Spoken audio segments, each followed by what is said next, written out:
अरविंद केजरीवाल जिस तरह गुजरात का चुनाव लड़ने गए थे, उसी अंदाज में वे राजस्थान और मध्य प्रदेश का चुनाव लड़ना चाहते थे। शराब घोटाला मामले में फंसे केजरीवाल भोपाल में रैली करने पहुंचे और दावा यह था कि 1 लाख लोग रैली में हिस्सा लेंगे। लेकिन जब रैली हुई तो अरविंद केजरीवाल के दावों की हवा निकल गई। रैली में गिनती के 2-3 हजार लोग ही दिखाई दिए। गनीमत यह रही कि गुजरात की तरह इस रैली में अरविंद केजरीवाल ने मध्य प्रदेश जीतने का दावा नहीं किया। माना जा रहा है कि आने वाले दिनों में वे मध्य प्रदेश जीतने का दावा भी करेंगे। गुजरात की तरह अपना सीएम कैंडिडेट का नाम भी बताएंगे, अपनी मर्जी से सर्वे भी करवाएंगे और खुद को विजेता भी साबित करेंगे। एमपी में आम आदमी पार्टी के कार्यकर्ताओं को संबोधित करने के लिए केजरीवाल और भगवंत मान दोनों ही गए थे।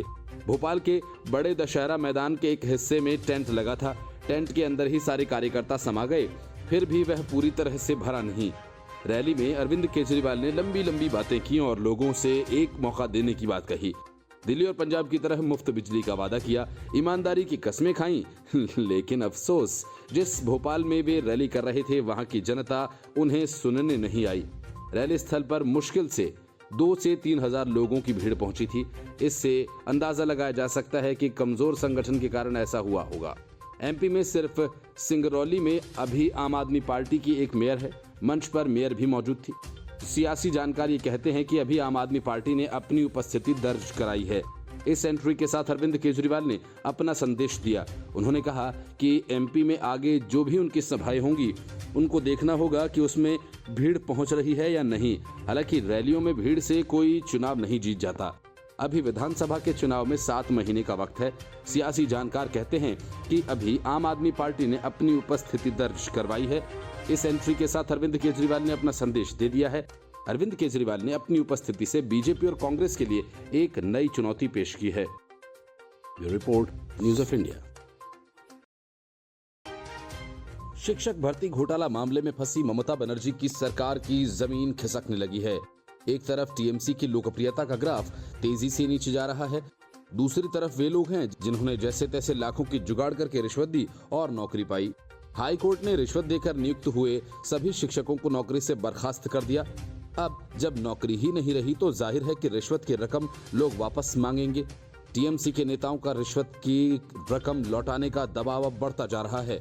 प्रदेश के इस हालत को देखकर ममता बनर्जी ने इमोशनल कार्ड खेला और रुआंसी होकर सार्वजनिक रूप से अदालत से ये मांग कर डाली कि जिन्होंने रिश्वत ली है सजा उन्हें मिले, लेकिन किसी की नौकरी नहीं छीनी जाए।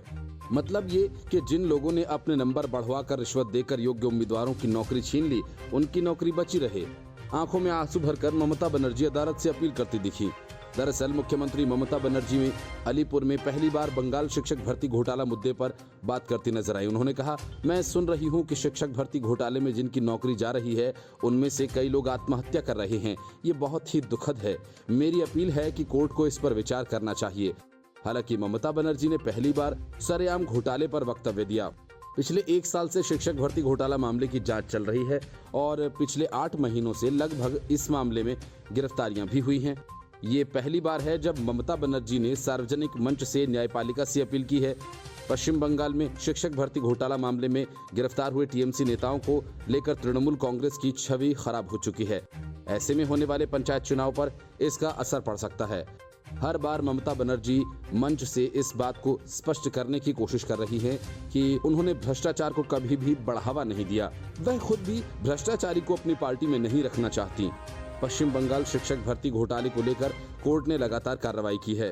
कोर्ट की कार्रवाई पर अब तक 7,000 से अधिक लोगों की नौकरी जा चुकी है। इस पर मुख्यमंत्री ममता बनर्जी एक बार फिर न्यायपालिका से अपील कर रही हैं।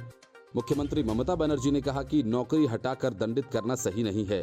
कोर्ट को ये सोचना चाहिए कि किस प्रकार से गलती का सुधार हो, इस पर पुनर्विचार हो सके। वह अपनी गलती किस तरीके से सुधार सकते हैं। आने वाले पंचायत चुनाव को लेकर मुख्यमंत्री ममता बनर्जी तृणमूल की छवि सुधारने की कोशिश कर रही हैं। किसी जमाने में उनके सबसे करीबी कहे जाने वाले पार्थ चटर्जी आज जेल में हैं। इसके साथ ही तृणमूल विधायक मानिक भट्टाचार्य अभी भी जेल में बंद हैं। इन दोनों के अलावा शिक्षा जगत की कई हस्तियां सलाखों के पीछे हैं। इन सब के बावजूद बार बार ममता बनर्जी मंच से कह रही हैं कि पार्टी में इसका कोई दोष नहीं। अगर कोई व्यक्ति भ्रष्टाचार करता है तो उसकी निजी जिम्मेदारी है, इसकी जिम्मेदार पार्टी नहीं है। Bureau report, news of India. Delhi शराब घोटाला मामले में फंसी तेलंगाना के सीएम के चंद्रशेखर राव की बेटी के कविता ईडी की पूछताछ से बचने के लिए सुप्रीम कोर्ट पहुंच गईं। असल में के कविता को ईडी ने फिर से 16 मार्च को पूछताछ के लिए बुलाया है और इसी के खिलाफ के कविता सुप्रीम कोर्ट पहुंच गईं। माना जा रहा है कि के कविता को अपनी गिरफ्तारी का खतरा है। कविता का कहना है कि महिला होने के नाते ईडी उनसे उनके घर आकर पूछताछ करे। सुप्रीम कोर्ट ने सुनवाई 24 मार्च को करने की बात कहकर के कविता को विदा कर दिया। मतलब ये कि के कविता जो चाहती थी कि उन्हें 16 मार्च को ईडी के ऑफिस न जाना पड़े, इस पर सुप्रीम कोर्ट ने कोई फैसला नहीं सुनाया। के कविता की तरह मनीष सिसोदिया भी अपनी गिरफ्तारी के खिलाफ सुप्रीम कोर्ट पहुंच गए थे, लेकिन कोर्ट ने उन्हें फटकार लगाते हुए वापस भेज दिया था। के कविता की ओर से पेश वकील ने सीजेआई डीवाई चंद्रचूड़ को बताया कि नियमों के मुताबिक महिला को ईडी दफ्तर बुलाकर पूछताछ नहीं हो सकती, उनसे घर पर पूछताछ हो सकती है। कविता 12 मार्च को भी पेश हुई थी, लेकिन उस समय ईडी ने फिर से 16 मार्च को बुलाया है। ईडी को 2 आरोपियों से आमना सामना कराना है। फिलहाल 16 मार्च की पूछताछ पर रोक लगाई जाए, लेकिन सीजेआई ने कहा कि वो 24 मार्च को सुनवाई करेंगे। ईडी ने दिल्ली आबकारी नीति से संबंधित धन शोधन मामले में बीआरएस की नेता के कविता का भी नाम जोड़ा है। पिछले दिनों ईडी ने उनसे एक लंबी पूछताछ की थी। ईडी ने अभी तक इस मामले में दिल्ली के पूर्व उप मुख्यमंत्री और आम आदमी पार्टी के नेता मनीष सिसोदिया समेत 12 लोगों को गिरफ्तार किया है। आरोप है कि दिल्ली सरकार की शराब कारोबारियों को लाइसेंस देने के लिए 2021-22 की आबकारी नीति से उद्यमियों को सांठगांठ करने का अवसर दिया गया। साथ ही कुछ डीलर्स को अनुचित लाभ पहुंचाया गया, जिन्होंने इसके लिए कथित तौर पर घूस दी। शराब घोटाला मामले में बीआरएस की एमएलसी और तेलंगाना के सीएम केसीआर की बेटी के कविता को सुप्रीम कोर्ट ने अंतरिम राहत देने से इनकार कर दिया। बीआरएस एमएलसी के कविता ने कहा कि जो भी पीएम मोदी के खिलाफ बोलता है उसे बुला लिया जाता है और सवाल किया जाता है। ये गलत है। सभी को सवाल करने का अधिकार है। भाजपा ने पहले व्यापारिक घरानों पर छापा मारा, उन्हें नियंत्रित करने की कोशिश की, फिर उन्होंने राजनीतिक दलों को नियंत्रित करने की कोशिश की। सूत्रों के अनुसार के कविता ने पिछले सप्ताह ईडी कार्यालय में बिताए 9 घंटों के दौरान हैदराबाद के व्यवसायी अरुण रामचंद्रन पिल्लई के बयानों का सामना किया था। पिल्लई को शराब घोटाला के आरोप में गिरफ्तार किया गया था, लेकिन अरुण रामचंद्र पिल्लई बाद में ईडी को दिए अपने बयान से पलट गया। फिलहाल पिल्लई ईडी की रिमांड पर है। Bureau report, news of India. Raju Pal हत्याकांड के मुख्य गवाह उमेश पाल और उनके 2 सरकारी गनर्स की सरेआम हत्या के मामले में फंसे अतीक अहमद है तो गुजरात की जेल में बंद, लेकिन वहीं से बैठकर वो यूपी के नेताओं को लगातार कॉल्स कर रहे हैं। मामले का खुलासा होते ही सनसनी फैल गई। एसटीएफ के रडार पर एक नेता है जिसे मदद के लिए अतीक अहमद ने कॉल किया था। सूत्रों का कहना है कि अतीक अहमद एक सफेद पोश के संपर्क में था और मदद मांग रहा था। सफेद पोश से अतीक अहमद ने संपर्क करने की कोशिश की। फेस टाइम पर अतीक ने कई बार कॉल्स भी किए। फेस टाइम पर बात नहीं होने पर अतीक ने उसे नॉर्मल कॉल किया। नॉर्मल कॉल को सफेद पोश ने उठा लिया, लेकिन जैसे ही अतीक अहमद की आवाज आई उसने फोन डिस्कनेक्ट कर दिया। इसके पहले अतीक ने उससे कहा था कि फेस टाइम पर आपको 50 कॉल्स की माननीय, आप मेरा फोन क्यों नहीं उठा रहे, बात काहे नहीं कर रहे हैं। ये अतीक अहमद की आवाज सुनते ही नेता ने फोन काट दिया। एसटीएफ को प्रयागराज से जुड़े 3 नेताओं पर शक है। सूत्रों का कहना है कि 3 नेताओं में से किसी एक को अतीक अहमद ने कॉल किया था। अब एसटीएफ की टीम उस नेता की तलाश कर रही है। साथ ही उस नेता से अतीक अहमद के रिश्तों की भी पड़ताल की जा रही है। इस खुलासे के बाद गुजरात जेल प्रशासन पर सवालिया निशान उठ रहे हैं, क्योंकि अतीक अहमद इस वक्त अहमदाबाद के साबरमती जेल में बंद है और मोबाइल चला रहा है। दावा यह है कि अतीक अहमद ने साबरमती जेल से ही उमेश पाल हत्याकांड को अंजाम देने की प्लानिंग की थी, जिसे बरेली जेल में बंद अशरफ और प्रयागराज में उसके गुर्गों ने अंजाम दिया। इस बीच प्रयागराज केस में अतीक अहमद की पत्नी शाइस्ता परवीन को लेकर बेहद चौंकाने वाला खुलासा हुआ। सूत्र बताते हैं कि अतीक के जेल जाने के बाद उसकी गैंग की कमान शाइस्ता परवीन ने संभाली थी। यही नहीं, शाइस्ता परवीन ने ही उमेश पाल हत्याकांड की पूरी साजिश रची। पुलिस ने शाइस्ता को 120B का आरोपी बनाया और 25,000 का इनाम भी रखा। उमेश पाल हत्याकांड को अंजाम देने से लेकर शूटर्स के फरार होने का पूरा प्लान शाइस्ता ने ही बनाया था। हत्याकांड के बाद उसने हर शूटर को 1-1 लाख रुपए दिए थे। इसका पता चलने पर पुलिस ने शाइस्ता पर 25,000 का इनाम का ऐलान कर दिया, लेकिन पुलिस को ये सब पता चलते काफी देर हो चुकी थी। बहस चीफ जस्टिस डीवाई चंद्रचूड़ और सुप्रीम कोर्ट के बार एसोसिएशन के प्रेसिडेंट विकास सिंह के बीच हुई थी, लेकिन इस बीच कूदकर कपिल सिब्बल और नीरज किशन कौल आ गए और चीफ जस्टिस से माफी भी मांग ली। कपिल सिब्बल के माफी मांगने के बाद मामला गर्मा गया और बार एसोसिएशन की तरफ से 16 मार्च को मीटिंग बुलाई गई। वकीलों की सियासत इस मीटिंग को लेकर और तेज हो गई है। पूर्व अटॉर्नी जनरल के वेणुगोपाल ने विकास सिंह को पत्र लिखकर आग्रह किया कि कपिल सिब्बल और नीरज किशन कौल के खिलाफ प्रस्ताव पारित न किया जाए। दरअसल सुप्रीम कोर्ट के चीफ जस्टिस डीवाई चंद्रचूड़ के साथ विकास सिंह की नोकझोंक के मामले में बार की ओर से कपिल सिब्बल और नीरज किशन कौल ने माफी मांगी थी। इसके बाद इन दोनों के खिलाफ बार में प्रस्ताव पारित करने पर विचार के लिए 16 मार्च को बार एसोसिएशन की मीटिंग बुलाई गई। सुप्रीम कोर्ट बार एसोसिएशन के कुछ वकीलों ने सिब्बल और कौल के खिलाफ प्रस्ताव पारित करने का आग्रह किया। वहीं बार एसोसिएशन के अन्य वकीलों ने लेटर लिखकर इस प्रस्ताव का विरोध किया और चेताया कि ये एक खतरनाक नजीर बनेगा। इस बीच पूर्व अटॉर्नी जनरल ने अलग से सिंह को लेटर लिखकर कहा कि अगर प्रस्ताव पारित किया जाता है तो बार में फूट पड़ेगी और इससे स्थायी तौर पर खटास बन जाएगी। 2 मार्च को वकीलों के चैम्बर के लिए जमीन आवंटित करने के संबंध में एक मामले की सुनवाई के लिए केस मेंशनिंग के दौरान चीफ जस्टिस डीवाई चंद्रचूड़ और विकास सिंह के बीच तीखी बहस हो गई थी। विकास सिंह ने ये मामला मेंशन किया और कहा कि पिछले 6 महीने से इस मामले को लिस्ट करने के लिए जद्दोजहद कर रहे हैं। सिंह ने कहा था कि हम चाहते हैं कि केस लिस्ट हो, हम इसे न्यायाधीशों के निवास पर नहीं ले जाना चाहते।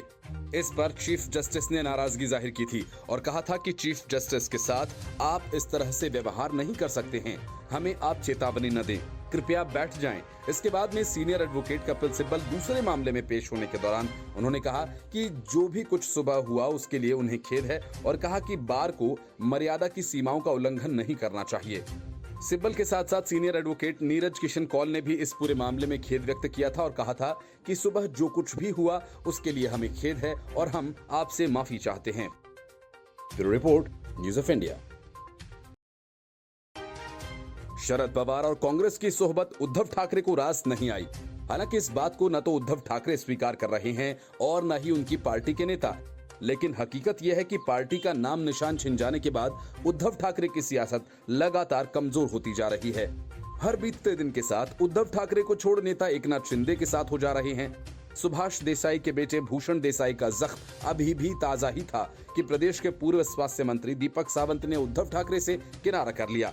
अब वे शिवसेना की सदस्यता ग्रहण करेंगे, जिस पर एकनाथ शिंदे का कब्जा हो चुका है। एक के बाद एक उद्धव ठाकरे के गुट के नेता और विधायक शिंदे गुट में शामिल हो रहे हैं, जिससे ठाकरे गुट महाराष्ट्र में कमजोर होता दिख रहा है। माना जा रहा है कि शिंदे गुट को इसका फायदा आगामी चुनावों में मिल सकता है। शिवसेना का नाम और सिंबल छिन जाने के बाद से ही उद्धव ठाकरे के लिए बुरी खबरें आने का सिलसिला जारी है। उद्धव ठाकरे के बेहद करीबी नेता सुभाष देसाई के बेटे भूषण ने एकनाथ शिंदे की शिवसेना का दामन थाम लिया। शिवसेना में शामिल होने के बाद भूषण देसाई ने कहा था कि बाला साहेब मेरे लिए भगवान हैं।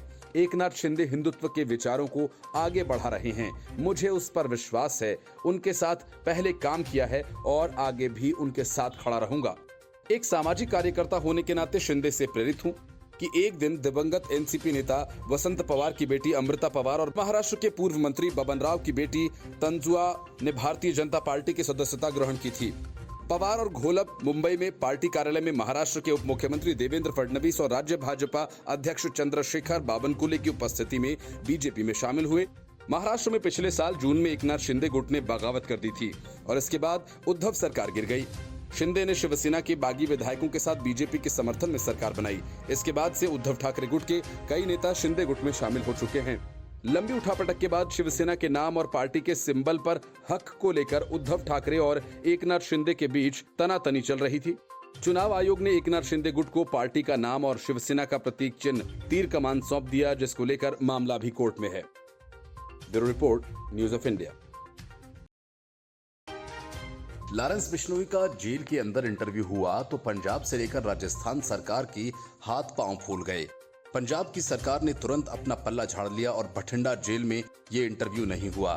लेकिन सवाल यह है कि सिर्फ पल्ला झाड़ लेने से मामला रफा दफा हो जाएगा। इस इंटरव्यू में लॉरेंस बिश्नोई ने सलमान खान को धमकी दी, सिद्धू मूसेवाला पर बातें की, खुद को देश प्रेमी बताया और सबको टीवी चैनल के मार्फत से पूरे देश को दिखाया और सुनाया। वैसे ये साफ नहीं है कि ये इंटरव्यू कब शूट किया गया, लेकिन प्रसारित करने वाले न्यूज चैनल का ये दावा है कि ये इंटरव्यू जेल के अंदर से किया गया और दिखाया जा रहा है। पहला सवाल ही लॉरेंस बिश्नोई से पूछा गया कि वह जेल में रहकर भी ऐसे कैसे एबीपी से कनेक्ट हो सकता है। जवाब में बिश्नोई ने बताया कि जेल में लूज पॉइंट्स होते हैं जिससे वो मैनेज कर लेता है। वह मोबाइल फोन तक अपनी पहुंच भी स्वीकार करता नजर आता है।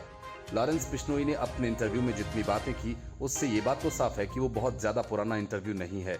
अगर इंटरव्यू पंजाब की जेल में नहीं हुआ तो फिर क्या ये राजस्थान की जेल से अरेंज किया गया? क्या राजस्थान की जेल में लॉरेंस बिश्नोई के पास इतनी सुविधा दी जा रही थी कि वो इंटरव्यू रिकॉर्ड भी करे और उसे टीवी चैनल्स को भी दे? राजस्थान में कांग्रेस की सरकार है और पंजाब में आम आदमी पार्टी की। जाहिर है ये इंटरव्यू सियासी रंग पकड़ेगा ही। और इस पूरे बवाल में बड़ी बात ये निकल कर आई है कि 7 मार्च की रात को लॉरेंस बिश्नोई को जयपुर जेल से बठिंडा लाया गया, लेकिन रात में बठिंडा जेल ने उसे जेल में लेने से इनकार कर दिया। लॉरेंस बिश्नोई को वापस जयपुर नहीं ले जाया जा सकता था।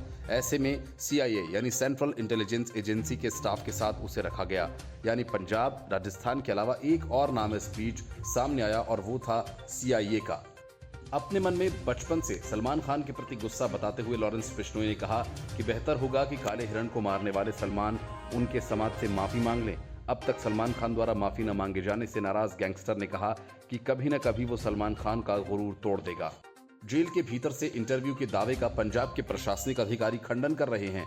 एंटी गैंगस्टर्स टास्क फोर्स यानी AGTF के सहायक महानिरीक्षक संदीप गोयल के मुताबिक लॉरेंस बिश्नोई का इंटरव्यू जेल के अंदर का नहीं है। उन्होंने बताया कि बठिंडा जेल की जिस सेल में लॉरेंस बिश्नोई बंद है वो हाई सिक्योरिटी के साथ फोन डेड जोन भी है। यहाँ नेटवर्क काम नहीं करता।